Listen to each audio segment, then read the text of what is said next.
Hello students, today we will discuss Eurygen's metrization theorem.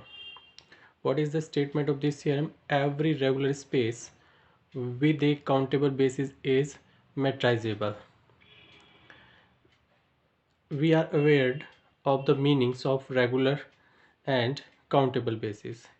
The new term, you can say new term, this is metrizable. What is the meaning of metrizable space? The meaning of metrizable space, you can say, if yes, a topological space X2 is said to be metrizable. Is said to be metrizable if and only if there exists a metric D for X which induces the same topology as the topology to. यानी कि एक topological space को हम मेट्राइजेबल space बोलते हैं कब, अगर आपके पास उस x के ऊपर एक मीट्रिक स्पेस D भी ऐसा मिल जाए जो सेम टोपोलॉजी जनरेट करता है जो यहाँ पे उसकी खुद की अपनी टोपोलॉजी टो थी. मतलब इस D ने भी जो टोपोलॉजी जनरेट की वो किसके इक्वल आ गई, टो के इक्वल आ गई. Then you can say this topological space is metrizable क्योंकि इसकी टोपोलॉजी किससे इंड्यूस कर सकते हो आप, मीट्रिक स्पेस से इंड्यूस कर सकते हो. That's why this is metrizable. One another definition is also there. A topological space X2, a topological space X2 is metrizable if and only if it is homeomorphic with a metric space. If and only if it is homeomorphic with a metric space. Means होम्योमॉर्फिक का मतलब क्या होता है. देखिए ये topological space, ये किसके homeomorphic आ गए, मेट्रिक स्पेस के. Then this topological space is non as metrizable space. ये तो बेसिक सी डेफिनेशन है मेट्राइजेबल की. अब इसमें कौन कौन से हम कंसेप्ट यूज़ करेंगे. First of all I will discuss them. देखिए पहला क्या है, आर की power omega. What is R की power omega, this is the countable product of R. मतलब आर की काउंटेबल प्रोडक्ट है. W is an index with product topology. इसमें टोपोलॉजी ये एक काउंटेबल प्रोडक्ट ऑफ आर है and R omega is a topological space with product topology. ये always मेट्राइजेबल होता है. ये ऑलवेज क्या होता है, मेट्राइजेबल होता है. We will take here only product topology. Why, because with respect to box topology this is not metrizable. एक तो हमने इसका यूज़ करना है. Second one, if F is a function from x to are omega. यहाँ पे R omega topological space लिया with respect to product topology. Be a function such that F x equal to F one X comma F two X dot dot f N x dot dot dot. Then F is continuous. ये हम पहले से हमने इसको theorem को prove भी किया है. Then F is continuous if and only if each of f i कहाँ से कहाँ पे फंक्शन होंगे, एक्स टू आर होगा. इसके जो कंपोनेंट्स हैं ये कहाँ से कहाँ पे फंक्शन होते हैं, X to only R. Is continuous मतलब एफ कॉन्टिन्यूस है अगर इसके सारे कंपोनेंट्स कॉन्टिन्यूस हैं. अगर सारे कंपोनेंट कॉन्टिन्यूस है then F is continuous. Third concept जो हम यूज़ करेंगे, sub space of a metrizable space is metrizable. मतलब आपके पास कोई मेट्राइजेबल स्पेस हो तो उसके सारे के सारे सब स्पेस भी क्या होते हैं, मेट्राइजेबल स्पेस होते हैं. Means you can say metrizable is a hereditary property. एक कंसेप्ट और यूज़ करना है हमने जो हमारी इसी बुक में थियरम नंबर 11 है, पेज नंबर 325 पे. क्या है, if x is regular if and only for every x belonging to x and a neighborhood u of x there exists a neighborhood v of x such that v closure is the subset of u. यानी कि आपके पास अगर पहले से एक neighbourhood u है x का, तो आप एक नेबरहुड v और फाइंड कर सकते हैं x का, सच दैट v का क्लोजर, जो नया नेबरहुड आपने फाइंड किया उसका closure that will be the subset of u. या इसको ऐसे भी लिख सकते हैं, x belonging to v because v the subset of v closure तो होता ही है और v क्लोजर क्या किसका सबसेट है, u का सबसेट है. ये चार के चार पॉइंट आपने याद रखने हैं. ये सारे इस थ्योरम में यूज़ करने हैं हमने. चलिए स्टार्ट करते हैं. कुछ में एक करेक्शन की हुई है, आप मैंने इसको नोट कर लेना. We shall prove that X is metrizable. We have to prove here that a regular space with a countable basis is metrizable. मतलब यहाँ पे हमने metrizable प्रूव करना है टोपोलॉजिकल स्पेस को. We shall prove that X is metrizable by embedding X in a metric space Y. Actually Y लेंगे हम यहाँ पे R की power W, countable product of R. अब यहाँ पे आपको एम्बेडिंग का मीनिंग समझना पड़ेगा. What is embedding? एम्बेडिंग क्या होती है और एम्बेडिंग का फ़ायदा क्या होता है? हमें यहाँ पे दिखाना है एक्स को मेट्राइजेबल. तो एम्बेडिंग का फ़ायदा ये होता है, एक्स को मेट्राइजेबल दिखाना है तो आप एक ऐसा स्पेस, ऐसा टोपोलॉजिकल स्पेस सर्च करना है जो मेट्राइजेबल हो, जो मेट्राइजेबल भी हो, नोन हो, आपको पहले से पता हो उसके बारे में सारा कुछ. तो अगर x होम्योमॉर्फिक आ जाए, if x is homeomorphic with any sub space of that metrizable space. Suppose करो हमारे पास y एक मेट्राइजेबल स्पेस है. अगर ये x इस y के किसी भी सब स्पेस के साथ होम्योमॉर्फिक हो जाए, यानी कि आपके पास कोई एक ऐसा होम्योमॉर्फिज्म मिल जाए, होम्योमॉर्फिज्म फंक्शन मिल जाए from x to any sub space of y, और y क्या है यहाँ पे मेट्राइजेबल, तो x भी क्या बन जाएगा? मेट्राइजेबल बन जाएगा. कैसे बन जाएगा? देखिए सपोज मोर स्पेसिफिकली मैंने इसका सब स्पेस ले लिया, आर ओमेगा का एफ एक्स ले लिया, यानी कि इसकी खुद की इमेज ले ली. Obviously that will be the subset of R omega.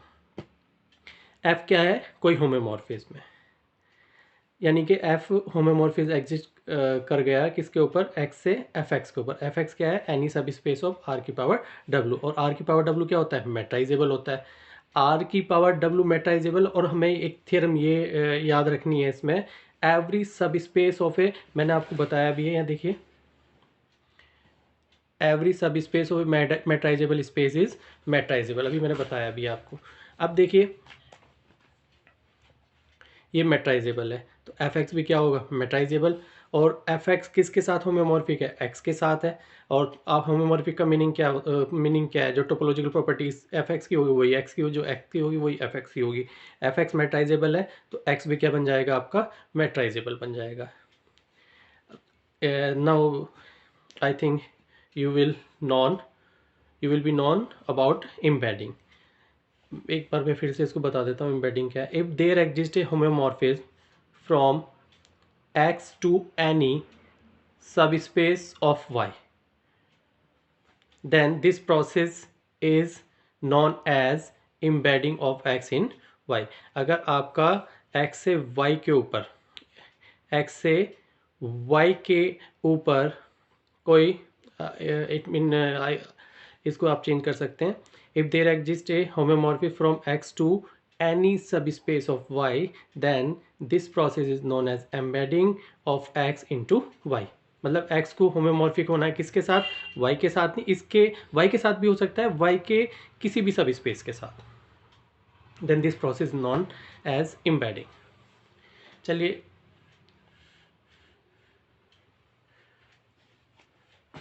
Main theorem पे आते हैं.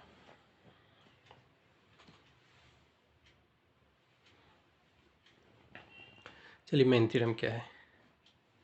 We shall prove that x is metrizable by embedding x in a metric space y.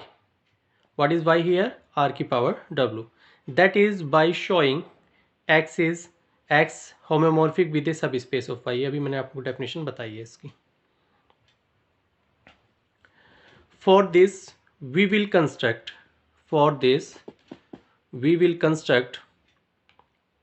a function f from x to r की power omega such that f from x to fx. What is fx here? This is the subspace of r की power omega is a homeomorphism. बाद में हम दिखाएंगे कि f from x to fx. What is fx? fx is the subspace of r की power omega is a homomorphism. Because r की power omega is metrizable and we know that every subspace of metrizable space is metrizable, therefore fx will also be metrizable. And from here x is homomorphic with fx and fx is metrizable, therefore you can say x will also be metrizable. This one we will prove the desired result in 2 steps. ये second वाला मैं इसको remove, इसकी कोई ज़रूरत नहीं, इसको मैं डिलीट कर दिया. Step first, firstly we will prove that there exists a countable collection of continuous function fn from x to 0 1. एक हम काउंटेबल कलेक्शन fn फाइंड करना है और फंक्शंस का, कॉन्टिन्यूस फंक्शन का फ्रॉम x to 0 1. और ये प्रॉपर्टीज़ क्या कंटेन करते हैं? Having property that given any point x naught of x and any neighborhood u of x naught, there exists an index n such that fn is positive at x naught and vanishes outside u. इसका meaning क्या हुआ? x not पे तो value इसकी positive आनी चाहिए, यानी कि fn x नॉट क्या होना चाहिए? Greater than 0 and outside u, outside u का मतलब u complement, fn u complement क्या आना चाहिए? 0, यानी outside u that should be vanishes, that should be vanish, ये 0 होना चाहिए आपका. चलिए हो गया यहाँ तक ही. चलिए अब होता क्या है इसमें 2 मेथड से आप कर सकते हो, 2 ही मेथड बचते हैं इसमें. एक तो सिंपलेस्ट मेथड है, लेकिन उससे हमारा रिक्वायर्ड रिजल्ट नहीं मिलता. देखिए क्या है simplest method. Since every regular space with countable basis normal होता है, every regular space with countable basis is always normal, therefore we can use Urizen lemma. अब यूराइजन लेमा का मीनिंग मैंने तुम्हें पहले से बताया हुआ है. क्या होता है Urysohn lemma? Let us see. let x be a normal space, let x be a normal space, then for each pair a b of closed sets in x there exists a continuous map f from x to a b such that fx equal to a for और. मतलब एक set पे तो value है ना ये वाला point आ जाता है, दूसरे क्लोज सेट पे वैल्यू फंक्शन की वैल्यू ये वाला पॉइंट आ जाता है, बी आ जाता है. चलिए इसको अगर मैं अपनी इस थ्योरम के लिए फिट करता हूँ, यहाँ पे हमारे पास एक पॉइंट तो ले लिया हमने, चलिए एक्स नॉट, एंड एक इसका ओपन सेट ले लिया हमने यू, ये यू ले लिया. Let x not belonging to x and u is a neighbourhood of x not. अब इसके बाद देखिए open neighbourhood of x not. अब हमें पता है कि नॉर्मल रेगुलर स्पेस है, रेगुलर हो नॉर्मल हो सब में हमने 1 पॉइंट सेट क्या लेते हैं हम? Close set. तो यानी कि अगर मैं इसका सिंगल्टन सेट बना दूँ एक्स नॉट का, तो ये क्या होगा? Close sets. यू कोई ओपन सेट था कंटेनिंग एक्स नॉट, तो इसका यू कॉम्प्लीमेंट क्या हो जाएगा? ये भी क्लोज सेट्स हो जाएगा. और एक्स क्या है आपका? Normal space. तो यूराइजन लेमा आप लगा सकते हो यहाँ पे. तो क्या होगा? अब देखिए यहाँ पे मैंने there will exist function continuous function f from x to, मैं ए बी की जगह 0 1 ले लिया. तो इसका मतलब इस वाले क्लोज सेट पे तो वैल्यू 0 आ जाएगी, f x not equal to 0 आ गई. और दूसरे वाले यू कॉम्प्लीमेंट पे वैल्यू कितनी आ गई आपकी? 1 आ गई, ग्रेटर देन 0 आ गई. तो इसका मीनिंग भी तो सेम ही वही हुआ. किसी मतलब एक्स नॉट पे तो वैल्यू क्या होगी आपकी? 0, और सेकंड वाले आउटसाइड यू वैल्यू क्या आ गई आपकी? पॉजिटिव आ गई. Okay, like as this. या जस्ट रिवर्स कर सकते हो, क्योंकि सेट तो आप कोई भी ले सकते हो. इसमें एक्स नॉट पे वैल्यू ले लेते हैं हम इसकी, एक्स नॉट पे वैल्यू ले लेते हैं 1, यू कॉम्प्लीमेंट पे वैल्यू ले लेते हैं 0. Now the statement is clear. ये ग्रेटर देन 0 होगी वैल्यू, ये होगी आपकी आउटसाइड यू वैल्यू क्या आ गई आपकी? 0. ये हमारी चॉइस होती है, कोई भी ले सकते हो किसी एक क्लोज सेट पे, चाहे ये ले लो चाहे ये ले लो. हमने एक्स नॉट पे वैल्यू ले ली 1, यानी कि उस पॉइंट पे वैल्यू पॉजिटिव है, एंड आउटसाइड यू वैल्यू क्या है? 0. मतलब कुल मिला के मीनिंग क्या है इसका मीनिंग ये हुआ अगर हमारे पास एक्स नॉट है कोई और एक यू है हमारे पास open set containing x naught, then there exist a function which is positive at x not and vanishes outside U. अभी मैंने आपको करके दिखाया. But if we choose one such function for each pair, the resulting collection will not generally be countable. क्यों नहीं होगा? देखिए ये पॉइंट हमने कहाँ से लेना है? x के अंदर से लेना है, और x का हमें पता ही नहीं, अनकाउंटेबल भी हो सकता है. तो इस टाइप, और आपको पता है हर इस पेयर के कोरस्पॉन्डिंग एक फंक्शन मिलना है. अगर एक्स के अंदर अनकाउंटेबल नंबर पॉइंट्स है तो अनकाउंटेबल कलेक्शन मिल जाएगा, तो ये तो हमें रिक्वायर्ड है ही नहीं, हमें तो ज़रूरत क्या है, काउंटेबल कलेक्शन की। Therefore from this process we can not find the result. तो हम फिर एक दूसरे मेथड से करते हैं। Now we proceed as follow. कैसे? Let B N be a countable basis for X. Let B N be a countable basis for X, ये हमें गिवन है। ये गिवन क्या है? स्टेटमेंट यही है कि every regular space with A countable basis is normal. Regular है और साथ में काउंटेबल बेसिस कंटेन कर रहा है। चलिए आगे देखिए इसमें।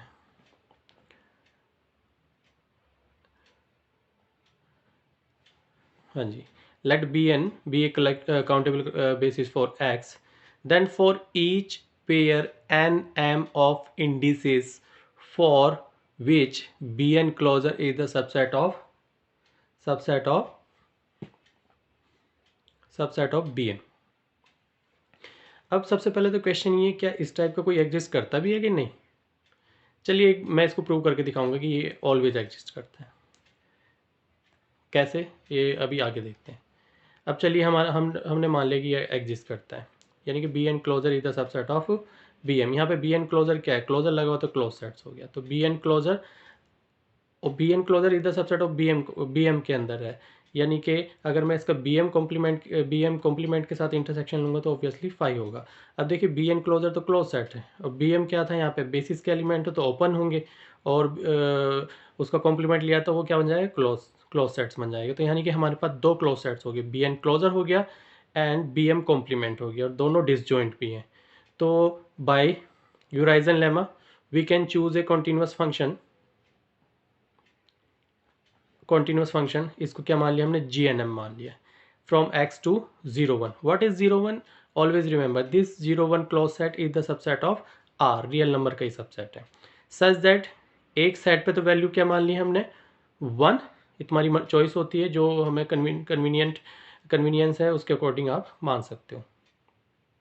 तो एक सेट पे तो वैल्यू हमने मान ली 1, दूसरे पे वैल्यू हमने बी एम कॉम्प्लीमेंट का मतलब क्या है? एक्स माइनस बी एम से, दूसरे वैल्यू क्या मान ली हमने? 0 मान ली by Urysohn lemma. Then therefore the collection G N M satisfy our requirement. अब ये आवर रिक्वायरमेंट, हमारी रिक्वायरमेंट को सेटिस्फाई कैसे करता है?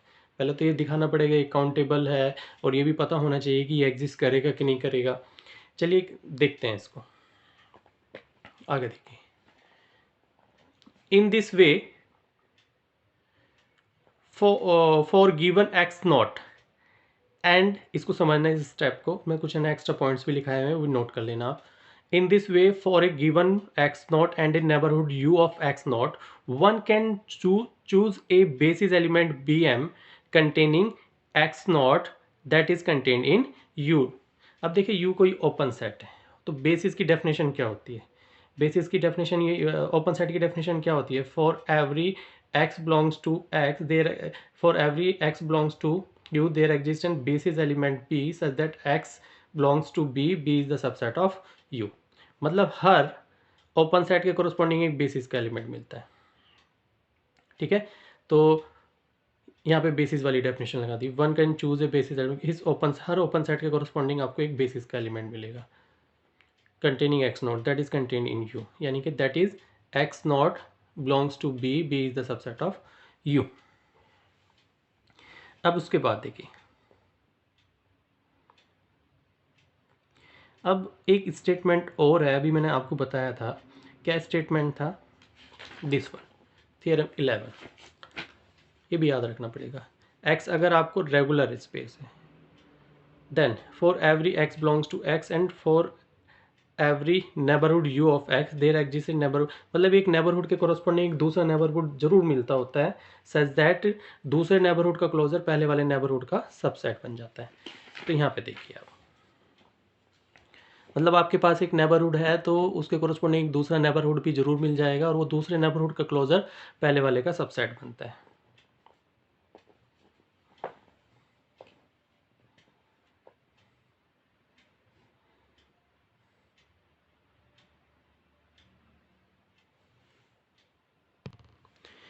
चलिए अब मैं थियरम 11 जो लगानी है किसके लिए लगानी है, मैंने क्योंकि यहाँ पे देखिए बेसिस के एलिमेंट भी सारे ओपन ही होते हैं, बेसिस के एलिमेंट भी सारे के सारे क्या होते हैं, ओपन ही होते हैं।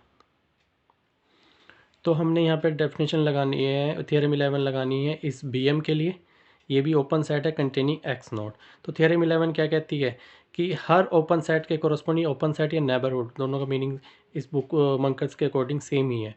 तो हर ओपन सेट के कोरस्पॉन्डिंग एक दूसरा ओपन सेट जरूर मिलेगा containing the given point such that the closure of the second one is the subset of first one. तो यहाँ पे देखिए BM भी एक ओपन सेट है, तो इसके कोरस्पॉन्डिंग भी आपके पास एक ओपन सेट मिलेगा V such that V closure is the subset of BM. This is by theorem 11. This is by theorem 11.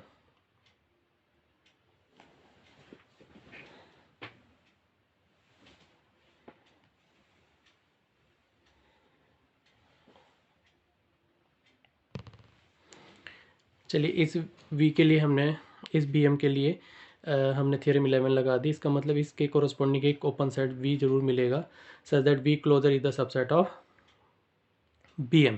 अब देखिए V क्या मिला हमें, ओपन सेट मिला। फिर से हम बेसिस की डेफिनेशन लगा सकते हैं। क्या डेफिनेशन होती है, हर ओपन सेट के कोरस्पॉन्डिंग बेसिस का एलिमेंट मिलता है। therefore there exist because okay from here now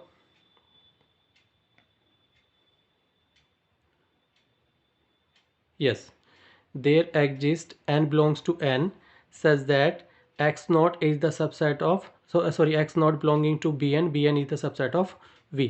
क्योंकि हमने बेसिस के एलिमेंट सारे है ना सफिक्स वाले ही हैं, B1 B2 B3 countable basis है।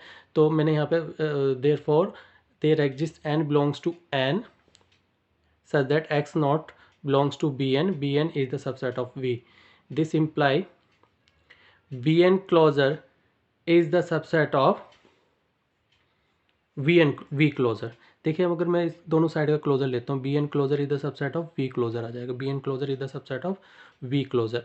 अब यहाँ से देखिए, यहाँ से BN closure is the subset of, ऊपर से देखिए V closure is the subset क्या है, BM है, और यहाँ पे BN closure is the subset of V closure है। तो इस V क्लोजर की जगह क्या लिख सकते हो आप, BM लिख सकते हो। BN closure is the subset of BM आ गई, और BM is the subset of U है। तो कुल मिला के इस टाइप का पेयर, इस टाइप की बेसिस एलिमेंट एग्जिस्ट करते हैं। यहाँ से ये इसका मतलब यही पता लगता है कि इस टाइप का जो हम कलेक्शन लेते हैं ये ऑलवेज एग्जिस्ट करता है। चलिए यहाँ तक हो गया ये। Since BN closure is the subset of BM is possible, hence GNM is well defined and GNM BN closure equal to 1 and GNM BM closure equal to GNM BM complement equal to 0, जो हमने ऊपर लिखा हुआ है, यहाँ पे लिखा हुआ सेम वही चीज़ यहाँ पे लिख दी। therefore x naught belonging to BN implies GNM x equal to 1। अगर मैं कोई भी एलिमेंट इसके अंदर लूँगा तो उसकी वैल्यू ऑब्वियसली कितनी आएगी, 1 आएगी, दैट इज ग्रेटर देन 0। अगर मैं कोई अब यहाँ देखिए, also BM is the subset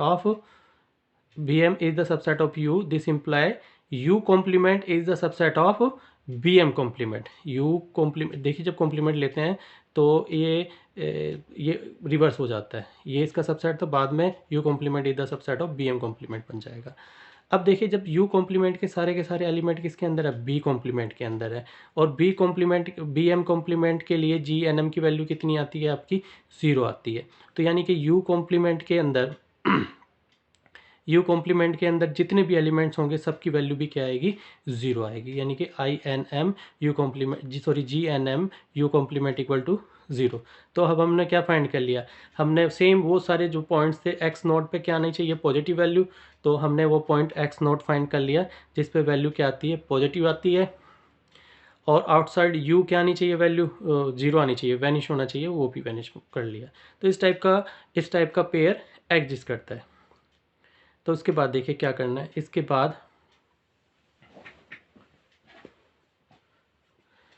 बाद देखिए ये लिखनी है लाइन यहाँ पे, therefore nm is a pair of indices for which the function gnm is defined and positive at x0 and vanishes outside u.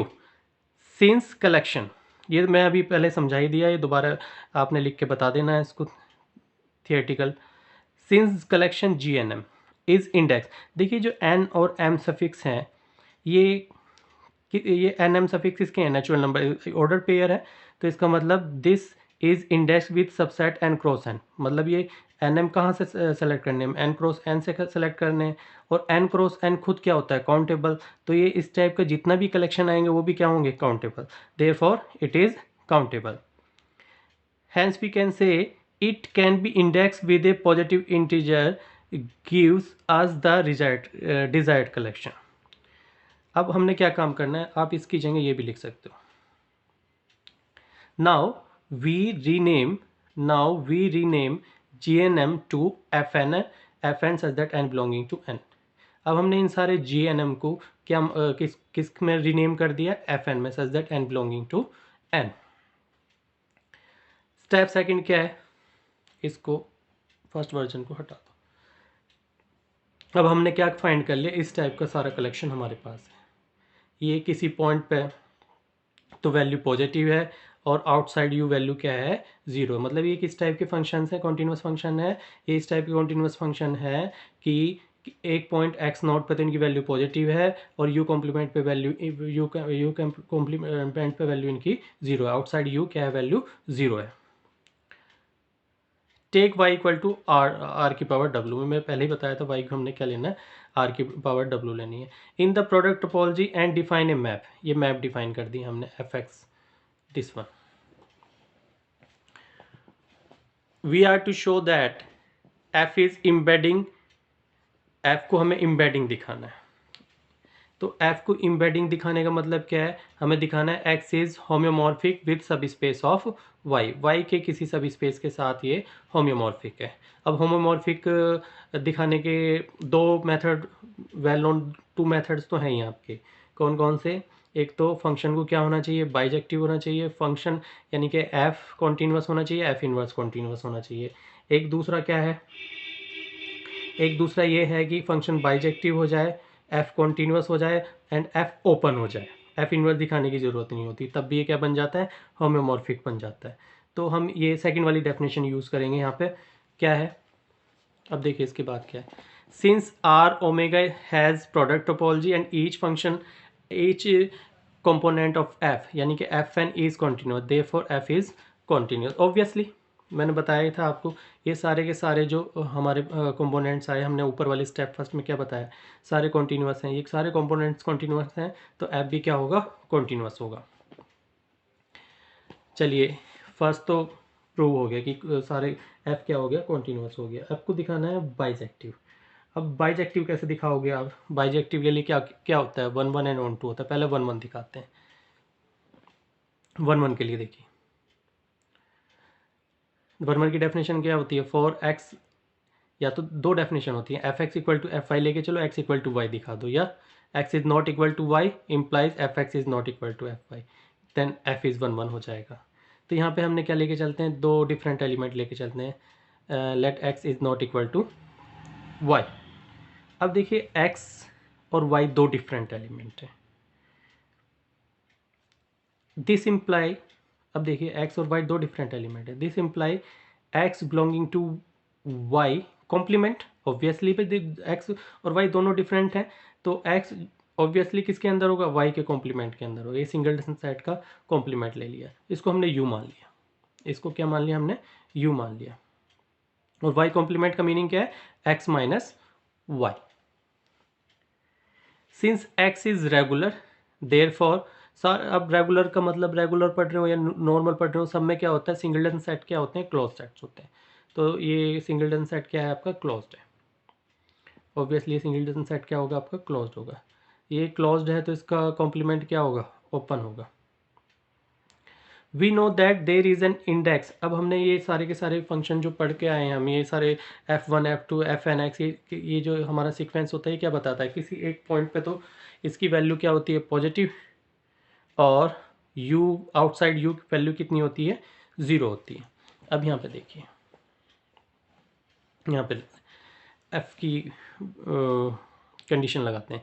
We know that there is an index n such that f N x greater than 0। X पे तो value क्या है इसकी, positive, and outside u, what is u here, any open set containing x, and from here you can see this is u, what is this is an open set containing x, और ये u किसके equal है, y complement के equal है।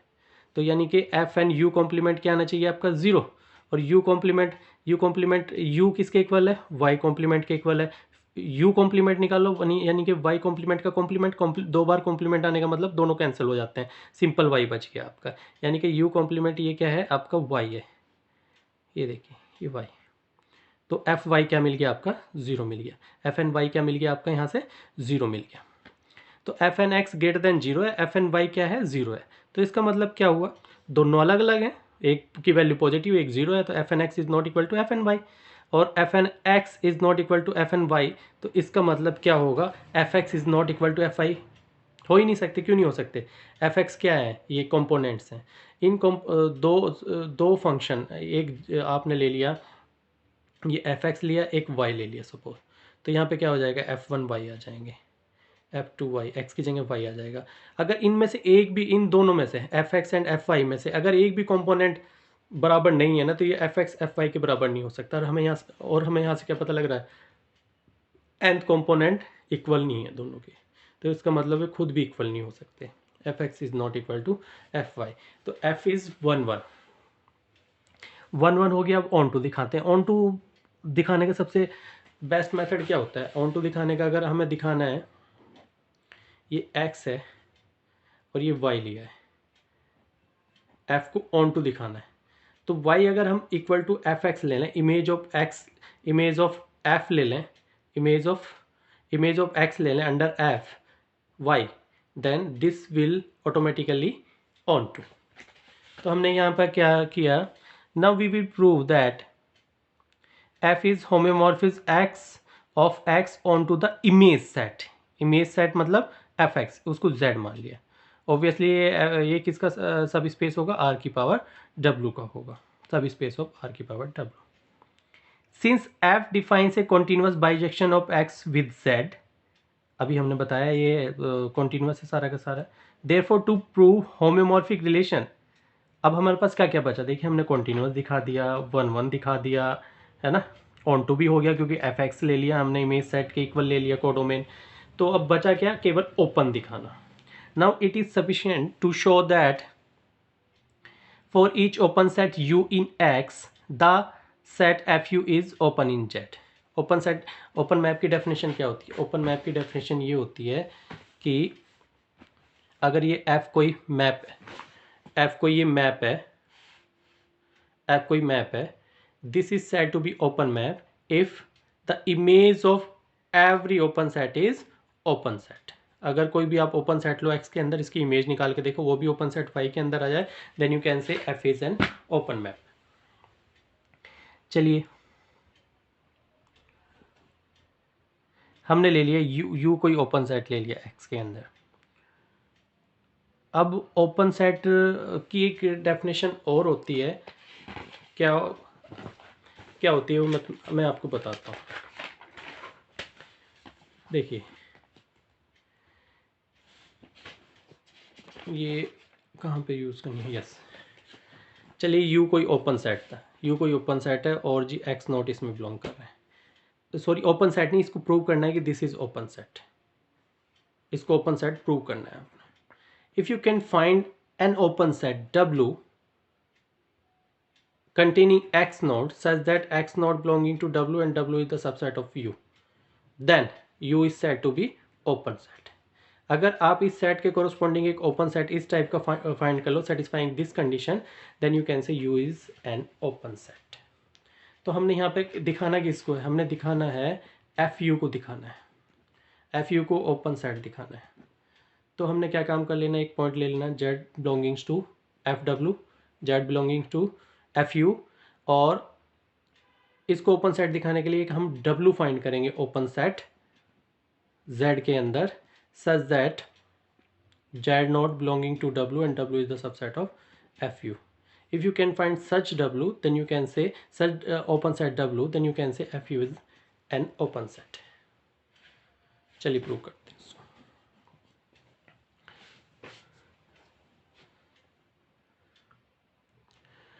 For this let Z not belonging to FU. ये ध्यान रखना. अब हमारा मैप कहाँ से कहाँ पे है, ये F capital F from X to Z. What is Z here? Z equal to fx है. For this let Z not belonging to FU, क्योंकि FU को ओपन सेट दिखाना तो एक पॉइंट कंसीडर कर लिया. Now we need to find one open set W in Z because ये FU किसके अंदर होगा, Z के अंदर हो. Z इक्वल टू fx है, या fx के अंदर बोलो या Z के, क्योंकि Z मान लिया तो Z में बोलना है. अब हमने इसको FU किसके अंदर आएगा, Z के अंदर. इसको दिखाना ओपन सेट, तो हमने एक पॉइंट ले लिया. Now we need to find one open set W in Z such that Z belonging to W is the subset of FU.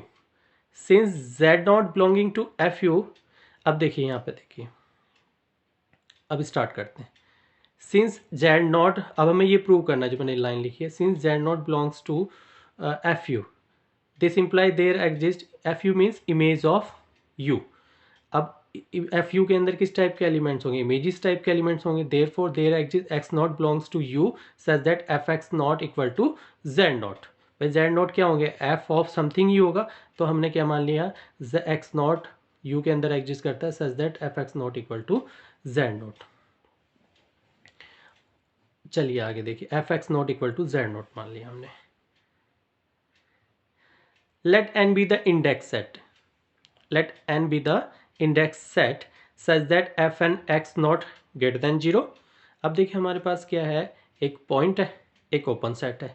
तो फिर से हम जो हमने स्टेप फर्स्ट में हमने प्रूव किया था कि हमारे पास इस टाइप का कलेक्शन है, काउंटेबल कलेक्शन है कॉन्टिन्यूस फंक्शन का, जो किसी पॉइंट पर तो पॉजिटिव होते हैं और उसके ओपन सेट के बाहर क्या होते हैं, जीरो, यानी कि यू कॉम्प्लीमेंट पे जीरो होते हैं. तो ऑब्वियसली ऐसा इंडेक्स एन एग्जिस्ट करेगा satisfying this condition. Let v be an open set of r डब्ल्यू. अब हमने ले लिया कि वी कोई ओपन सेट है आर डब्ल्यू का. Define as v equal to pi N inverse zero infinity. अब कहोगे आपने ज़ीरो इन्फिनिटी क्यों ले लिया, क्यों ले लिया, इसका रीज़न ये है क्योंकि ये देखिए इसकी एक्स नॉट की इमेज है ना ऑलवेज ग्रेटर देन क्या होने वाली है, ज़ीरो. तो यहाँ पे हमने क्या लेना है, ज़ीरो टू इन्फिनिटी लेना है. तो हमने एक वी ओपन सेट लिया आर डब्ल्यू के अंदर.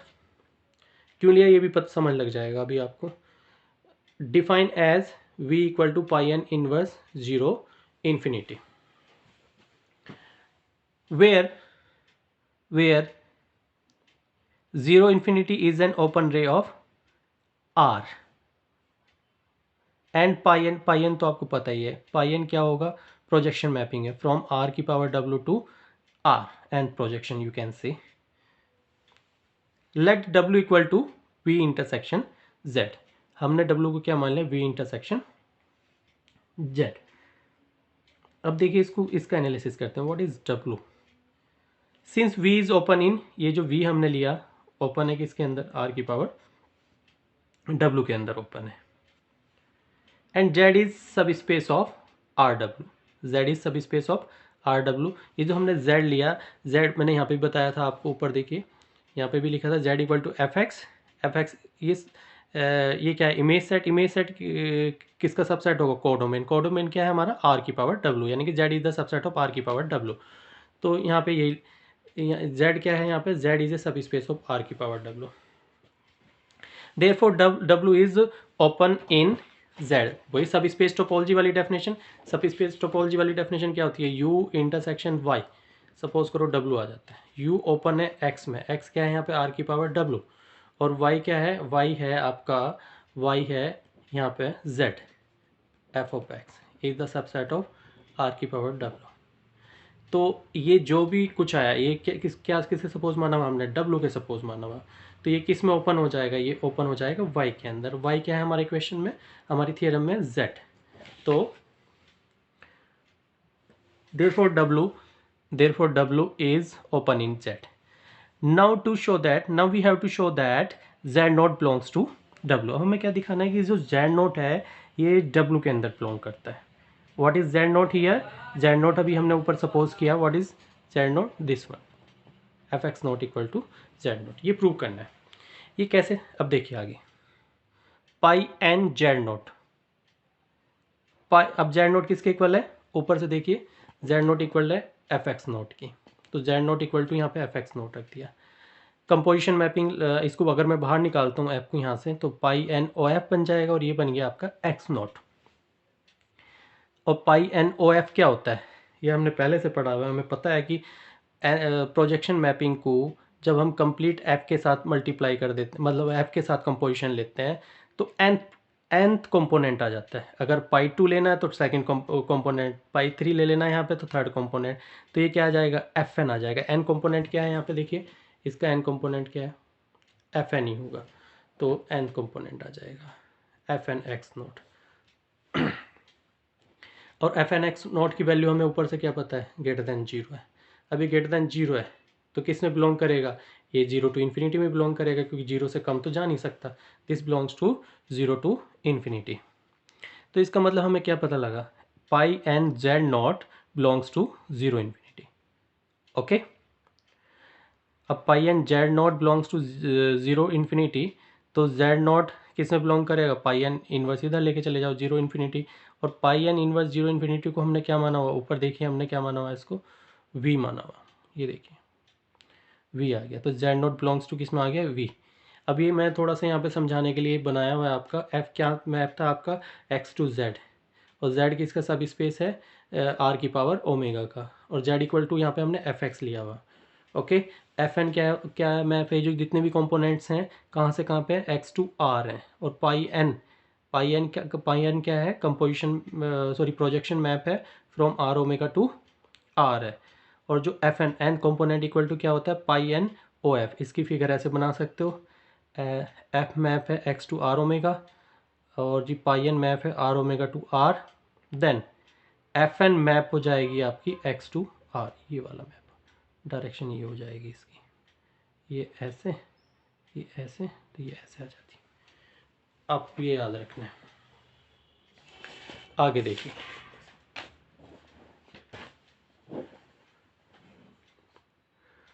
अब देखिए z नोट किसका एलिमेंट लिया था हमने, z का। z नोट किसका एलिमेंट लिया था, z का, sorry. Also z not belongs to z, obviously z naught किसका एलिमेंट था, z का। और z इक्वल टू क्या है, एफ एक्स है हमने। और z हमने पीछे भी क्या प्रूव किया, z क्या प्रूव किया हमने, v के अंदर एलिमेंट है। z किसका एलिमेंट है, v का एलिमेंट है। और z ओरिजिनली एलिमेंट किसका था, z का था। z किसका एलिमेंट था ओरिजिनली, z का एलिमेंट था।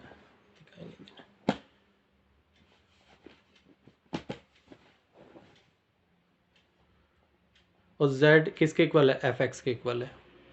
तो यानी कि z नोट किस में हुआ, v में भी है, z में भी है, तो v इंटरसेक्शन z में हो गया, दैट इज। और v इंटरसेक्शन z किसके इक्वल है, w के इक्वल है। तो z नोट किस में बिलोंग कर गया, आपका w में बिलोंग कर गया।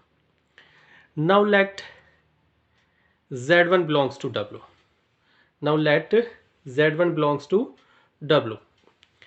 z1 बिलोंग्स टू w है तो z1 belongs to v intersection z तो होगा, क्योंकि w equal to v intersection z है।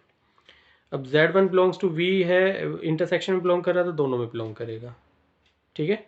और z1 बिलोंग्स टू z है, z equal to f x. z1 equal to यहाँ से देखिए, इसकी जगह यहाँ पे क्या लिख सकते हो, z equal to f x है, यानी कि z1 इक्वल टू क्या होगा, f of something, f of x1, और x1 किसका एलिमेंट होगा, इस x का एलिमेंट होगा।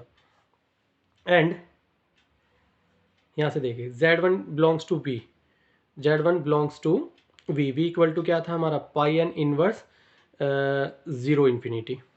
अब यहाँ से देखिए z1 equal to f of x1 है for some x1 belonging to x, and अब ये पाई एन इनवर्स इधर, pi N z1 equal to zero, sorry belongs to zero infinity आ जाएगा। अब यहाँ से देखिए, इसका मैंने ले लिया पाई एन दोनों साइड का, nth प्रोजेक्शन ले लिया इसका, पाई एन z1 इक्वल टू क्या आ जाएगा, पाई एन एफ ऑफ x1, और पाई एन एफ ऑफ x1 का मतलब क्या है, पाई एन ओ एफ बन जाएगा इसका। पाई एन ओ एफ किसके इक्वल है, एफ एन के इक्वल है। किसके इक्वल है, एफ एन के इक्वल है। ये एफ एन आ गया, एफ एन x1। अब ये देखिए हमें पहले से पता है कि and f n x1 vanishes outside u, ये हमें पहले से पता है कि f n x1 vanishes outside u, u के यू कॉम्प्लीमेंट में ये क्या है, ज़ीरो आता है। ये हमें ये प्रीवियसली हमें पता ही है। Therefore x1 belonging to u। अब देखिए इसमें किया क्या है हमने, चलिए इस लाइन को मैं ना आपको एक बार फिर से समझाता हूँ। इसमें किया क्या है, यहाँ तक हो गया हमारा z1 equal to f of x1 for some one x1 belonging to x and pi N z1 belongs to zero infinity. ये पाई एन इनवर्स इधर आ गया। अब देखिए इसका मीनिंग क्या है, यहाँ से देखिए हमारे पास क्या है, pi N z1 equal to zero, sorry pi N z1 belongs to zero infinity and z1 equal to क्या है, एफ ऑफ x1। तो इस z1 की जगह हमने क्या रख देना, एफ ऑफ x1 रख देना। z1 इक्वल टू क्या रख दिया यहाँ पे हमने, एफ ऑफ x1, और इसकी वैल्यू किस में बिलोंग करती है, जीरो टू इन्फिनिटी में। तो ये पाई एन अगर मैं बाहर निकालता हूँ तो ये क्या बन जाएगा, पाई एन ओ एफ कंपोजिशन बन जाएगा बाहर, ये x1 और बिलोंग्स टू जीरो इन्फिनिटी, इसका मतलब ग्रेटर देन जीरो। इसकी जो वैल्यू है ग्रेटर देन क्या हो जाएगी, जीरो। और what is this, pi n o f क्या होता है, एफ एन एन कॉम्पोनेंट हो जाएगा। F n x1 greater than कितना आ गया आपका, जीरो आ गया। अब ये x1 किस में बिलोंग करना चाहिए, अब हमें पहले से पता है कि अगर ये u कॉम्प्लीमेंट में बिलोंग करता तो इसकी वैल्यू क्या आती, इसकी वैल्यू आती f n x1 equal to zero. क्यों, क्योंकि आउटसाइड यू, यू कॉम्प्लीमेंट का मतलब आउटसाइड यू, और nth कंपोनेंट की कंडीशन क्या है, outside u the value should be zero. तो आउटसाइड यू द वैल्यू क्या आती है, ज़ीरो, यानी कि अगर x1 यू कॉम्प्लीमेंट के अंदर होता तो एफ एन यू, ये सारे के इसके सारे पॉइंट्स के लिए वैल्यू क्या आनी चाहिए, ज़ीरो। तो एफ एन x1 क्या आ जाता है आपका, ज़ीरो आ जाता। तो इसका मतलब ये x1 belonging to you compliment नहीं है, आउटसाइड यू नहीं है, यानी कि इनसाइड यू है। तो इसका मतलब क्या है, x1 belongs to you.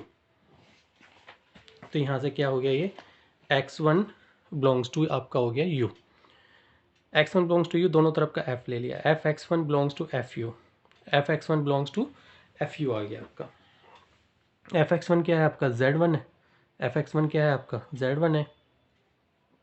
This implies z1 belongs to F u. Therefore element किसका लेके चले थे, w का लेके चले थे। अब हमने किसका प्रूव कर दिया, ये एफ यू का प्रूव कर दिया। Therefore w is the subset of f u. Hence you can say there exist an open set w such that w is the subset of f u. तो हमने इस f u set के corresponding एक open set w find कर लिया, such that z1 belongs to w is the subset of f u. मैंने अभी आपको ओपन सेट की डेफिनेशन बताई थी। Therefore f you will be an open set. अब ये एफ यू ओपन सेट हो गया तो एफ क्या बन गया आपका, F is an open map. Open map हो गया, कॉन्टीन्यूअस भी हो गया, बाइजेक्टिव भी हो गया, ओपन मैप भी हो गया। तो इसका मतलब क्या हुआ, इसका मतलब हुआ एफ इज होम्योमॉर्फिक, एफ इज होम्योमॉर्फिक। यही हमें प्रूव करना था। और इस बाद में तो आपको पता ही है होम्योमॉर्फिक क्यों कर रहे थे हम प्रूव। देखिए अब यहाँ से एफ किसके होम्योमॉर्फिक आ गया, एफ एक्स किसके होम्योमॉर्फिक आ गया, एफ एक्स क्या था हमारा जेड, और जेड क्या था, is the subset of r की पावर डब्ल्यू। सब स्पेस था आर की पावर डब्ल्यू का। आर की पावर डब्ल्यू क्या होता है, मेट्राइजेबल होता है। एवरी सब स्पेस ऑफ मेट्राइजेबल स्पेस क्या होता है, मेट्राइजेबल। यानी कि जेड यानी कि एफ एक्स क्या हो गया, मेट्राइजेबल, और एफ एक्स इसके होम्योमॉर्फिक आ गया एक्स के, तो एक्स भी क्या बन गया आपका, मेट्राइजेबल बन गया। Hence proved. Thank you.